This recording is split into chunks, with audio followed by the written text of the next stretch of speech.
வணக்கம், welcome back to chef Deena's kitchen. இன்றைக்கி நம்ம கிச்சனில் பார்க்க போது இன்ஸ்டன்ட் ரவா பணியாரம் எப்படி பண்ணுறது பார்க்க போகிறோம்.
வீட்டில் பணியாரம் பண்ண இட்லி மாவு வச்சு பண்ணுவீங்க, அப்படிலாம் மைதா மாவு கொஞ்சம் அரிசி மாவுலாம் போட்டு பண்ணுவோம்ல.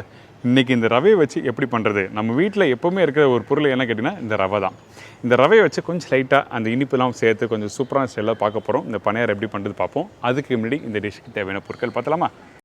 ரவை 100 கிராம், அரிசி மாவு 2 டேபிள் ஸ்பூன், மைதா 200 கிராம், வெல்லம் 100 கிராம், குக்கிங் சோடா 1/2 டீஸ்பூன், ஏலக்காய் பவுடர் 1/4 டீஸ்பூன், உப்பு சிறிதளவு, நெய் குக் பண்ணுறதுக்கு தேவையான அளவு. இதாங்க இந்த ப்ரிப்பரேஷன் தேவையான பொருட்கள். இந்த ரவை பணியாரம் பண்ணுறதுக்கு நம்ம என்ன பண்ணுறோன்னா, ஃபஸ்ட்டு வெல்லத்தை கொஞ்சமாக தண்ணி ஊற்றி கரைச்சி அதுக்கப்புறம் இந்த பணியார மாவில் மிக்ஸ் பண்ண போகிறோம். அதனால் வெல்லத்தில் கொஞ்சமாக தண்ணி ஊற்றுறோம். இந்த வெல்லம் ஒரு கம்பி பதம் 2 கம்பி பதம் சொல்லுவாங்கள்ல, அந்த மாதிரிலாம் எதுவுமே இல்லை. பேசிக்காக வெல்லத்தை கரைச்சி அதில் இருக்க அழுக்க தனியாக எடுக்கிறோம். அதனால தான் நம்ம என்ன பண்ணுறோம், எடுத்த உடனே வெல்லத்தை கொஞ்சம் லைட்டாக தண்ணி ஊற்றி கரைக்கிறோம். கரைக்கிற டைமில் அடுப்பையும் கொஞ்சம் லைட்டாக வார்ம் ஆச்சுன்னா சீக்கிரமாக கரைஞ்சி வரும். இப்போ ரெடி ஆகிடுச்சில், ரெடியானதை அப்படியே ஸ்ட்ரெயின் பண்ணுறோம். ஸ்ட்ரெயின் பண்ணும்போது நம்ம வீட்டில் நார்மலாக டீ போடுறதுக்கு ஸ்ட்ரெயினர் யூஸ் பண்ணுவோம்ல, அந்த மாதிரி டபுள் ஸ்ட்ரெயினர் ஸ்ட்ரெயின் பண்ணால் இதில் இருக்க மண் எல்லாமே கரெக்டாக ஃபில்டர் ஆகி நிற்கும். இதுக்கு பிறகு நம்ம எப்படி மாவு மிக்ஸ் பண்ணுற பக்கம் பார்ப்போம். ஃபஸ்ட் ஒரு பவுல் எடுத்துக்கங்க, அதில் மைதா போட்டிருக்கேன். மைதா 2 மடங்குனா 1 மடங்கு ரவை போடணும். ரவை பணியாரம் சொல்லிட்டு மைதா அதிகமாக போடுறீங்களே சொல்லிட்டு நீங்கள் கேட்பீங்க நிறைய பேர். ஆக்சுவலாக இந்த மைதா எதுக்காக யூஸ் பண்ணுறீங்கன்னா பைண்டிங் ஏஜென்ட். ஒன்றோட ஒன்று சேர்க்கறதுக்கு தான் மைதா யூஸ் பண்ணுறோம். அடுத்தது அரிசி மாவு. அரிசி மாவு 2 டேபிள் ஸ்பூன் சொல்லியிருப்பேன். நீங்கள் வேணால் ஒரு 1.5 டேபிள் ஸ்பூன் போடலாம். அரிசி மாவு கொஞ்சம் லைட்டாக அந்த கிறிஸ்பியான தன்மை வரதுக்கு மட்டும்தான் நம்ம யூஸ் பண்ணுறோம். இதுக்கு பிறகு வாசனைக்காக ஏலக்காய் பவுடர், குக்கிங் சோடா.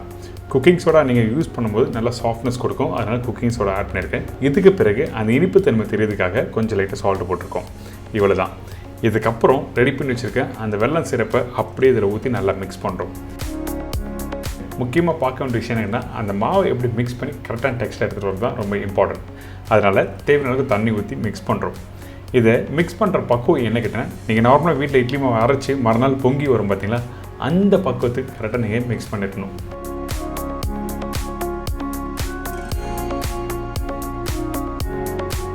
தேவையான அளவுக்கு தண்ணி ஊற்றி நல்லா மிக்ஸ் பண்ணிட்டுருங்க. எடுத்த உடனே தண்ணி அதிகமாக ஊற்ற வேண்டாம். நீங்கள் வீட்டில் பண்ணும்போது கரெக்டான டெக்ஸ்சர் நீங்கள் 40 வச்சுட்டு நீங்கள் பண்ண உங்களுக்கு சூப்பராக வரும். இந்த மாதிரி தான் டெக்ஸ்சர் இருக்கணும். மாவு எடுத்து நீங்கள் ஊற்றுனீங்கன்னா அப்படியே கீழே இறங்கணும். இந்த மாதிரி கரெக்டாக இருக்கணும். திக்காக இருந்தாலும் நல்லா இருக்காது, தண்ணியாக இருந்தாலும் நல்லா இருக்காது. அதனால் உங்களுக்கு கரெக்டான டெக்ஸ்சர் சொல்லியிருக்கேன், இட்லி மாவு பக்குவத்தில் இருக்கணும்னு. இதுக்கப்புறம் பணியாரக்கல். நான் பணியாரக்கல்ல நெய் அதிகமாக போட்டிருப்பேன். நீங்கள் வேணுன்னா எண்ணெய் யூஸ் பண்ணிக்கலாம். ஆனால் இந்த ஸ்வீட் பணியாரத்துக்கெலாம் நெய் தான் ரொம்ப இம்பார்ட்டன்ட். அதனால கொஞ்சம் தாராளமாக நெய் ஊற்றி இந்த ப்ரிப்பரேஷன் ஸ்டார்ட் பண்ணுறோம். இதுக்கப்புறம் ரெடியான அந்த பணியார மாவை அப்படியே கல்லை ஊற்றி நீங்கள் குக் பண்ண வேண்டியதான். அதுக்கு முன்னாடி கவனமாக கவனிக்க வேண்டிய விஷயம் என்னென்னா, அந்த நெய் போட்ட பிறகு கொஞ்சம் லைட்டாக சூடாக இருக்கணும். அதுக்கு பிறகு தான் இந்த பணியார மாவு ஊற்றணும்.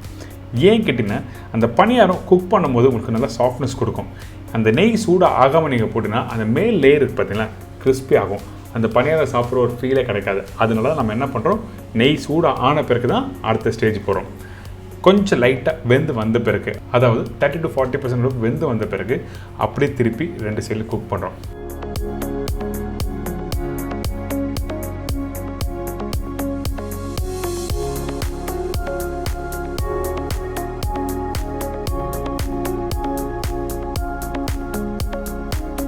இந்த பணியாரம் நல்லா கிறிஸ்பியாக வேணும் அப்படின்னு இருந்துச்சுன்னா அந்த டைமில் திருப்பி விட்டு நீங்கள் குக் பண்ணலாம். அதாவது 2-3 வாட்டி திருப்பினீங்கன்னா உங்களுக்கு கொஞ்சம் லைட்டாக இந்த மேல் லேயர் கிறிஸ்பியாக வரும்.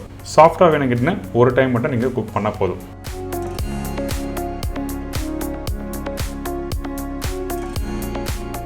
பார்த்தீங்களா, இந்த பணியாரம் ரெடி ஆச்சுல. சட்டுன்னு வீட்டில் யாராவது கெஸ்ட்டு வந்தாங்கன்னா 5 நிமிஷம் இல்லை, டக்குன்னு ஒரு பணியாரம் பண்ண முடியும் உங்களால். கண்டிப்பாக ட்ரை பண்ணி பாருங்கள், என்ஜாய் பண்ணுங்கள்.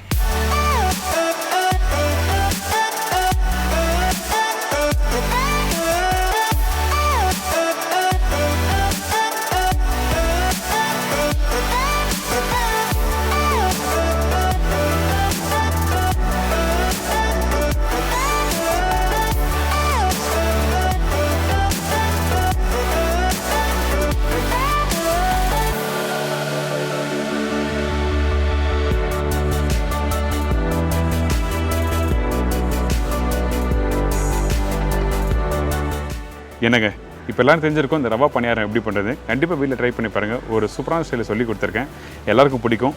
மறக்காமல் ட்ரை பண்ணி பார்த்துட்டு அதோட ஃபீட்பேக் கொடுங்க. இதே மாதிரி நாளைக்கு இன்னொரு டிஷ்ஷை சந்திக்கிறேன். நன்றி, வணக்கம், see you, bye, take care.